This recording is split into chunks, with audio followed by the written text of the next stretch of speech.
समझते हैं linear inequalities के कुछ रूल्स हैं जो आपको अच्छे से आते होने चाहिए। ये रूल्स आते होंगे तभी आप क्वेश्चंस को अटेम्प्ट कर पाओगे।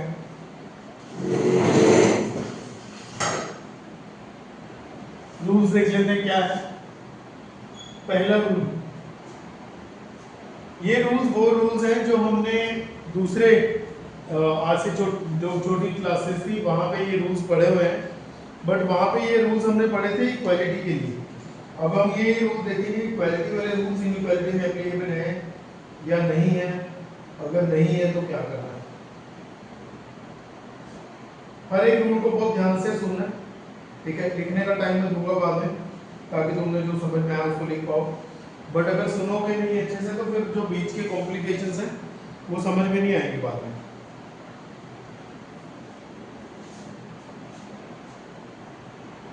पहला, जैसे इक्वालिटी में होता था कि x plus A is equal to B है, अगर a उस तरफ जाएगा तो उस तरफ जाके b माइनस ए हो जाएगा, है ना। तो एडिशन उस तरफ जाके क्या बन जाती है, सब्ट्रैक्शन। सेम ही रूल इनइक्वालिटी में कि एडिशन दूसरी तरफ जाके बन जाएगी सब्ट्रैक्शन, या फिर ऐसे बोलो कि सब्ट्रैक्शन दूसरी तरफ जाके बन जाएगी एडिशन। ये सीखा हुआ हमने छोटी क्लासेस में, ठीक है। एडिशन बनती है सब्ट्रैक्शन, सब्ट्रैक्शन बनती है एडिशन। यहाँ पे भी ऐसे ही होगा। कहीं पे लिखा है x माइनस 3 ग्रेटर देन 2, आप माइनस 3 उस तरफ ले जाओ तो उस तरफ जाकर हो जाएगा x greater than 2 plus 3 x greater than 5। जो सब्ट्रैक्शन उधर जाके एडिशन बन जाएगी, एडिशन उधर जाके सब्ट्रैक्शन बन जाएगी। मैं एक बार एक क्लियर कर देता हूँ कंफ्यूजन, नेगेटिव कभी पॉजिटिव नहीं बनता, सब्ट्रैक्शन एडिशन बनती है, ठीक है। कैसे क्या? नेगेटिव कभी पॉजिटिव नहीं बनता, एडिशन सब्ट्रैक्शन को एडिशन बनती है। सब्ट्रैक्शन और नेगेटिव होने में बहुत डिफरेंस है। सब्ट्रैक्शन होती है दो नंबर्स के बीच में, 2 माइनस 3, 8 माइनस 4, 7.9 माइनस 6.3, 8.4 माइनस 9.7, कुछ भी सब्ट्रैक्शन होगी दो नंबर्स के बीच में। नेगेटिव होती है एक नंबर की प्रॉपर्टी कि वो नेगेटिव है, मतलब वो 0 से छोटा है, ये उसकी प्रॉपर्टी है, ठीक है। तो इसको हम नेगेटिव नहीं बोलते, ये नेगेटिव नहीं है। दोनों के साइन जरूर नेगेटिव वाले, ऐसे सब्ट्रैक्शन ऐसा है, ठीक है। But negative is a property and subtraction is a operation बोलते हैं इसको। दो नंबर्स के बीच में लगेगा सब्ट्रैक्शन, हमेशा दो नंबर्स के बीच में लगता है। कभी आपने सुना है कि 4 माइनस कि दो नंबर्स सॉरी कि ये सब्ट्रैक्शन 3 है, कभी कोई इसको सब्ट्रैक्शन 3 नहीं बोलेगा, हमेशा नेगेटिव को बोलेंगे। या कभी कोई बोले 4 नेगेटिव 3, वो 4 माइनस ही बोलेंगे, माइनस मतलब सब्ट्रैक्शन, राइट। वो सर साइन कब चेंज होता है ये वाला? आ रहा है इसी जा रहा है। एडिशन सब्ट्रैक्शन में कभी साइन चेंज नहीं होगा, जो इनइक्वालिटी का साइन है वही रहेगा। अगला रूल है मल्टीप्लिकेशन टू डिवीजन, मल्टीप्लिकेशन से डिवीजन, ठीक है, या फिर डिवीजन से मल्टीप्लिकेशन। मतलब आपको पहले ये सीखा हुआ है आपने कि x divide by a is equal to b, तो a जो है इधर डिवाइड हो रहा है, इधर आके मल्टीप्लाई हो जाएगा। ऐसा किया हमने दीक्षिता, छोटी क्लासेस में यही करते हैं, डिवाइड वाली चीज इधर आके मल्टीप्लाई हो जाएगी, मल्टीप्लाई वाली चीज दूसरी तरफ जाके डिवाइड हो जाएगी। जो पहले ये यहाँ मल्टीप्लाई हो रहा था वो दूसरी तरफ जाके डिवाइड हो जाएगा, वो दूसरी तरफ जाके डिवाइड हो जाएगा।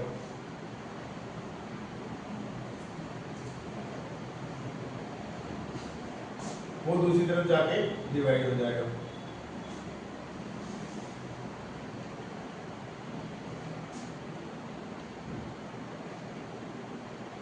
वो दूसरी तरफ जाके डिवाइड हो जाएगा, मल्टीप्लाई बन जाएगी डिवीजन, डिवीजन बन जाएगी मल्टीप्लाई। बट इनइक्वालिटी में ये रूल ऐसे डायरेक्टली अप्लाई नहीं होता। इनइक्वालिटी में ये रूल एक चेंज के साथ आता है। कहता है, अब ध्यान से सुनना, ये बहुत ज्यादा क्रिटिकल है ये चीज। कहता है कि इनइक्वालिटी अगर है, इनइक्वालिटी की 4 टाइप की होती है, less than, greater than, less than equal to, greater than equal to. Inequality की 4 टाइप्स की होती है। तो कहता है अगर कहीं लिखा है x multiply by a less than b, तो कहता है अगर ये a आप इस तरफ शिफ्ट करना चाहते हो, अगर आप जो नंबर शिफ्ट करना चाहते हो उस नंबर का नेचर आपको पता होना जरूरी है। जो नंबर आप शिफ्ट करना चाहते हो उस नंबर का नेचर पता होना जरूरी है, ठीक है। अब नेचर से मतलब है जो नंबर आप शिफ्ट कर रहे हो, अगर वो नंबर पॉजिटिव है तो आप उसको शिफ्ट कर सकते हो, अगर वो नंबर नेगेटिव है तो भी आप वो नंबर शिफ्ट कर सकते हो, but there is a change for it. But अगर आपको नेचर पता ही नहीं है, अननोन है कि सर हमें नहीं पता वो नंबर पॉजिटिव है कि नेगेटिव ऐसे है, कैसे हो सकता है? क्यों? अगर वो वेरिएबल हुआ तो आपको नहीं पता होगा। क्यों? उसके सामने भी तो नेगेटिव पॉजिटिव दिया ही होता है। ऐसे नहीं बताओ, उसकी बात करते हैं। अभी जो मैं कह रहा हूँ फिर जो मेरा क्वेश्चन है काफी जेन्युइन क्वेश्चन है कि सर पता ही होता है, आगे साइन देख लेंगे पॉजिटिव है कि नेगेटिव है, ऐसे कैसे, है ना। कर दो उसके आंसर। फिलहाल आप ये मान लो कि अगर पॉजिटिव है तो भी भेज सकते हैं, नेगेटिव है तो भी भेज सकते हैं। अननोन के केस में हम नहीं भेज सकते। अननोन के केस में it will be stuck on the one side, जिस साइड पे है वो उसी साइड पे रहेगा, दूसरी साइड नहीं जा सकता। पॉजिटिव के केस में जाएगा विदाउट चेंज। अगर पॉजिटिव मूवमेंट कर रहे हो, पॉजिटिव नंबर मूव हो रहा है, ठीक है, then there is no change, without change. No change मतलब इक्वालिटी का साइन सेम रहेगा। हाँ जी, इनइक्वालिटी का साइन विल रिमेन सेम। अगर आप नेगेटिव नंबर भेज रहे हो then inequality will change, inequality change हो जाएगी। जो जिस तरफ भी वो ओपन हो रही थी वो दूसरी तरफ ओपन हो जाएगी, जिस भी तरफ वो ओपन हो रही थी वो दूसरी तरफ ओपन हो जाएगी।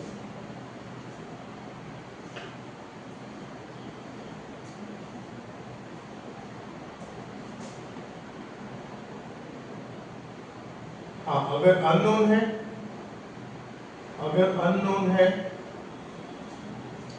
तो नो मूवमेंट, फिर आप मूव ही नहीं कर सकते उसको किसी भी तरफ, वो जहां है वहीं रहेगा। अननोन नंबर को आप मल्टीप्लिकेशन टू डिवीजन या डिवीजन टू मल्टीप्लिकेशन में मूव नहीं कर सकते।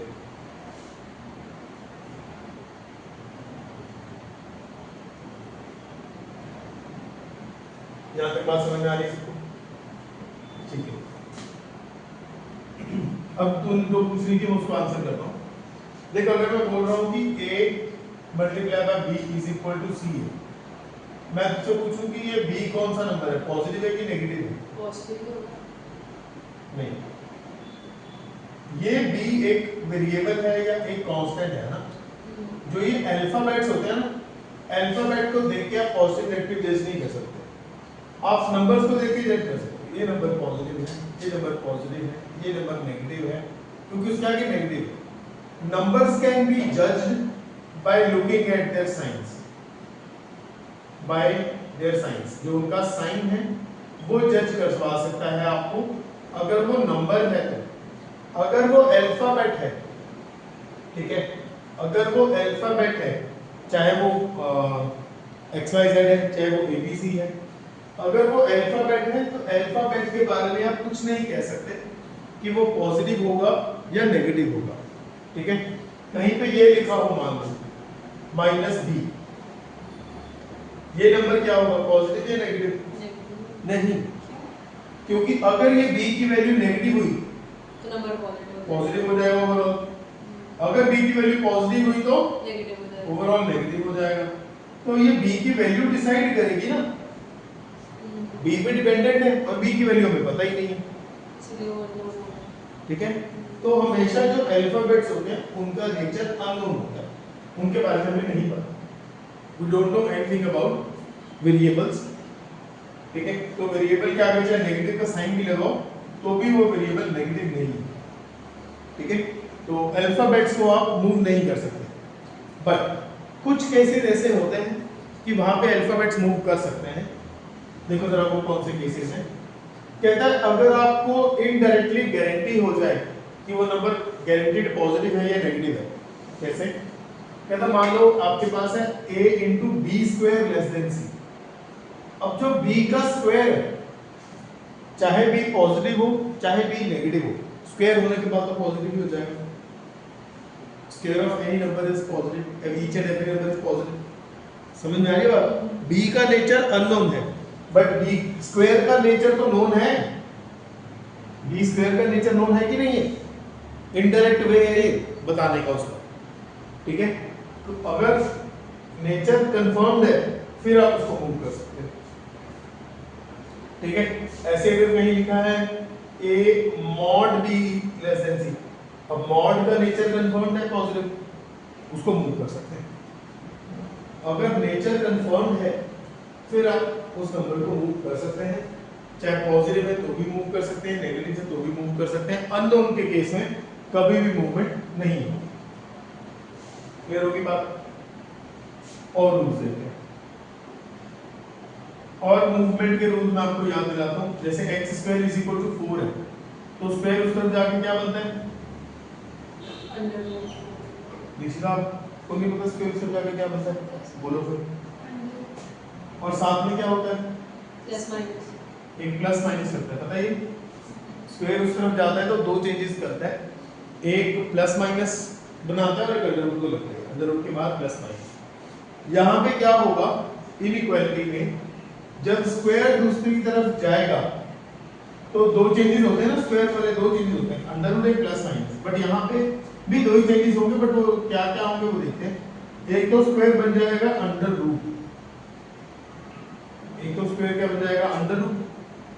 ठीक है, दूसरा यहाँ पे वो प्लस माइनस नहीं लेके जाता, यहाँ पे वो पीछे मॉड छोड़ के जाता है। मतलब अगर कहीं लिखा है एक्स स्क्वायर लेस देन 4 तो स्क्वायर उस तरफ तो जाएगा, अंडर रूट बनाएगा, बट पीछे मॉड छोड़ के जाएगा।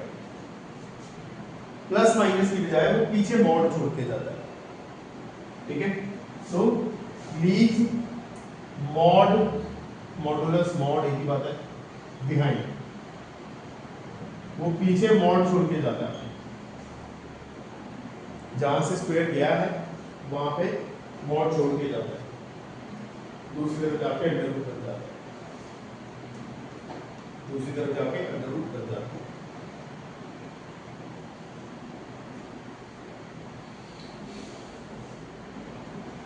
दूसरी तरफ जाके अंदर घुस जाता है।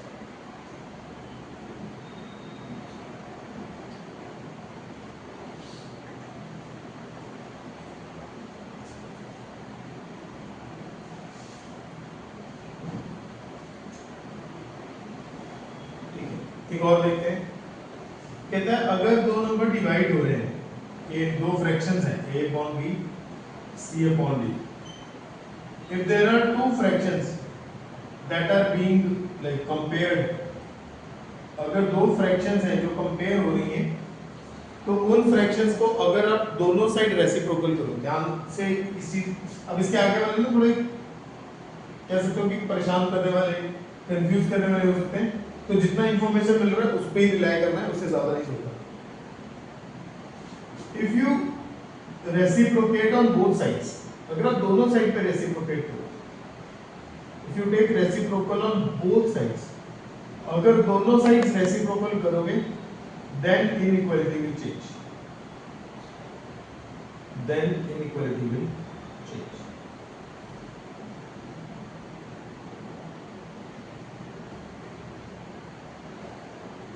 then inequality will change, then inequality will change, then inequality will change। अगर कहता दोनों ही साइड आप रेसिप्रोकल कर लोगे तो इनइक्वालिटी जो है आपकी वो चेंज हो जाएगी, तो इनइक्वालिटी जो है वो आपकी चेंज हो जाएगी। ठीक है, आगे देखते हैं। कहता है इनइक्वालिटी में क्या प्रॉब्लम आती है, हर बार बोथ साइड को नहीं कर पाते। If one side is zero, अगर कहता है एक साइड जीरो है इन इनइक्वालिटी, किसी इनइक्वालिटी में अगर एक साइड जीरो है तो आप बोथ साइड रेसिप्रोकल नहीं कर सकते, क्योंकि जीरो का रेसिप्रोकल नहीं हो सकता, जीरो का रेसिप्रोकल इज नॉट डिफाइंड। ठीक है, तो जीरो का रेसिप्रोकल नहीं होता। कहता अगर एक साइड जीरो है इनइक्वालिटी में and if we reciprocate, if you reciprocate the other side, जो non, if you reciprocate the non zero side, the non-zero side, it will remain unchanged, it will remain unchanged, फिर कुछ भी change नहीं होगा। Example के तौर पे कहीं लिखा हुआ है 4/3 ग्रेटर देन 0, आप लेफ्ट साइड पे चेंज भी कर लेंगे तो भी वो 3/4 भी ग्रेटर देन 0 ही रहेगा। इनइक्वालिटी अगर एक साइड पे 0 है फिर रेसिप्रोकल जो है इनइक्वालिटी नहीं चेंज करता, क्योंकि इस केस में आप दो साइड रेसिप्रोकेट नहीं कर रहे ना, एक ही साइड रेसिप्रोकेट कर रहे हो और दूसरी साइड 0 है। समझ में आ रही है बात? एक छोटी सी बात और बताता हूँ, मुझे लगता है वैसे मैंने ये ओवर एज सारा कुछ एक ही बार में समझा दिया है, ठीक है? तो हो सकता है कि आपके दिमाग से चीज़ें फिसल के बाहर गिरने लगे, बट एक लास्ट चीज़ के साथ हम इसको ये रूल्स है इसके उसको रैप अप कर सकते हैं। इसी का रेसिप्रोकल का रूल है। देखो दो केसेस है, जरा सामने देखो एक मिनट के लिए। एक मैंने बोला a/b लेस देन c/d, ठीक है भाई? एक मैंने बोला बोथ साइड रेसिप्रोकेट कर दिया आपने, ठीक है? बोथ साइड रेसिप्रोकेट कर दिया तो इनइक्वालिटी चेंज हो जाएगी। अगर मैंने बोला कि एक साइड पे 0 है तो आपने इसी साइड को रेसिप्रोकेट करना, इसको तो कर ही नहीं सकते आप। शायद वीडियो बंद हो गई, नहीं चल रही है वो बस। तो अगर आप एक साइड पे रेसिप्रोकेट करोगे तो उसकी इनइक्वालिटी जो है वो चेंज नहीं होगी अगर एक साइड पे 0। क्वेश्चन अराइजेस कि सर अगर आप इस केस में एक साइड पे इनइक्वालिटी चेंज करो, बस a/b लेस देन c/d है, मैं बोलूं मैं सिर्फ b/a करना चाहता हूं, इस तरफ नहीं करना चाहता, ठीक है? अगर मैं एक तरफ, अगर तो दोनों तरफ कर दें फिर तो इनइक्वालिटी चेंज हो ही जाएगी। अगर मैंने एक तरफ कर दिया दूसरी तरफ नहीं किया, ठीक है, फिर मैं कुछ नहीं कह सकता। इन शॉर्ट मैं ऐसा कर नहीं सकता। It has to either move on both sides, या तो दोनों साइड रेसिप्रोकेट करोगे, अगर एक साइड रेसिप्रोकेट करना चाहते हो तो दूसरी साइड 0 होनी चाहिए। अगर दोनों साइड नॉन जीरो है फिर आप एक साइड रेसिप्रोकेट नहीं कर सकते, then you don't know what will happen, ठीक है? If both sides of inequality are non-zero, then we cannot reciprocate one side.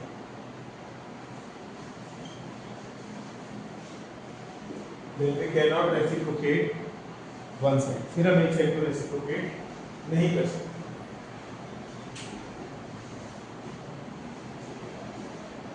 Then we cannot reciprocate one side.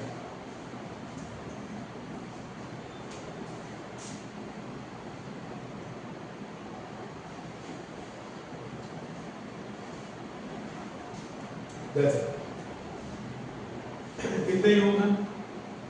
ऐसा नहीं कि रूल्स हो गए तो सारे क्वेश्चंस हो जाएंगे, बट रूल्स हो गए तो क्वेश्चंस बहुत स्मूथ हो जाएंगे, बहुत ज़्यादा, ठीक है?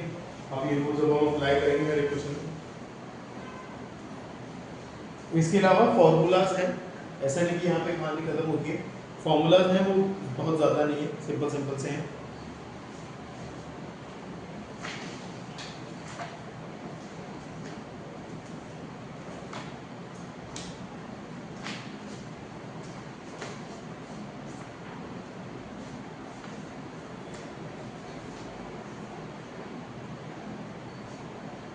अच्छा, एक चीज में एक बार फटाफट ओवरव्यू करते हैं। मल्टीप्लिकेशन में हमने देखा पॉजिटिव नेगेटिव अननोन की गेम है, स्क्वायर में हमने देखा कि वो पीछे अंदर रूट छोड़ के जाता है। मैंने एडिशन सब्ट्रैक्शन में कुछ नहीं बोला। एडिशन सब्ट्रैक्शन कहता है कि चाहे नंबर का नेचर नोन है, अननोन है, कुछ भी है, पॉजिटिव है, नेगेटिव है, वो उस तरफ जा सकता है बिना इनइक्वालिटी चेंज के, ठीक है? एडिशन और सब्ट्रैक्शन में कोई चक्कर नहीं है। हां ना, एडिशन सब्ट्रैक्शन में कोई चक्कर नहीं, यहां कोई चेंज नहीं आता, ठीक है? मल्टीप्लिकेशन डिवीजन में चक्कर है सारे, एडिशन और फ्रैक्शन में कोई चक्कर नहीं, ठीक है? एक आध क्वेश्चन देखते हैं।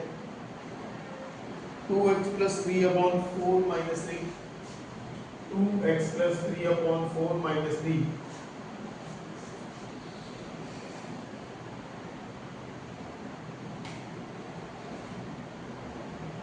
+ 4 - 3, x - 4/3 - 2,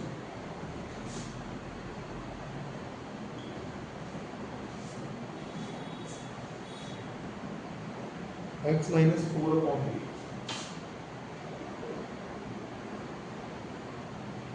ठीक है बच्चों? जब ये चीजें अपने आप में सॉल्व हो रही है इस साइड पे, फिर तो कोई रूल रेगुलेशन की जरूरत ही नहीं है।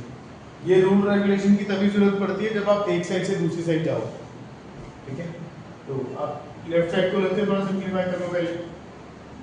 2x plus 3 minus 3 into 4 divided by 4 less than x minus 4 upon 3 minus 2, इसको करोगे तो 2 into 3 divided by 3, ये आ जाएगा 2x plus 3 minus 12 upon 4, x minus 4 minus 6 minus 10 upon 3, 2x minus 9 upon 4, x minus 10 upon 3, दो क्वाड्रेटिक बन गई। Quadratic की बन गई। ये 4 है, मैं इसको y समझ रही हूँ। 3 पॉजिटिव नंबर है, लेफ्ट साइड पे मूव हो सकता है। 4 पॉजिटिव नंबर है, राइट साइड पे मूव हो सकता है। ये तुझे y कैसे लग गया? ये ऊपर यहाँ पे x माइनस ये y जगह लग गया होगा, बाकी के मुद्दे 3 के ऊपर वाला मुझे वाला पॉजिटिव इधर चला गया, ये पॉजिटिव भी इधर चला गया। 2x minus 9 multiply by 3, x minus 10 multiply by 4, 6x minus 18, 4x minus 40, 6x minus 4x minus 40 plus 18, 2x less than minus 22, x 2 को उस तरफ लेके जाएंगे, x less than minus 11. That's your answer. That is your answer. That is your answer. X less than minus 11. X less than minus 11. ये rules की जरूरत इस step के बाद पड़ी है, जब मैंने 3 और 4 को भेजा, फिर बाकी चीजें शिफ्ट करी हैं। कोई बहुत हाई एंड या डिफिकल्ट रूल्स की जरूरत नहीं पड़ेगी।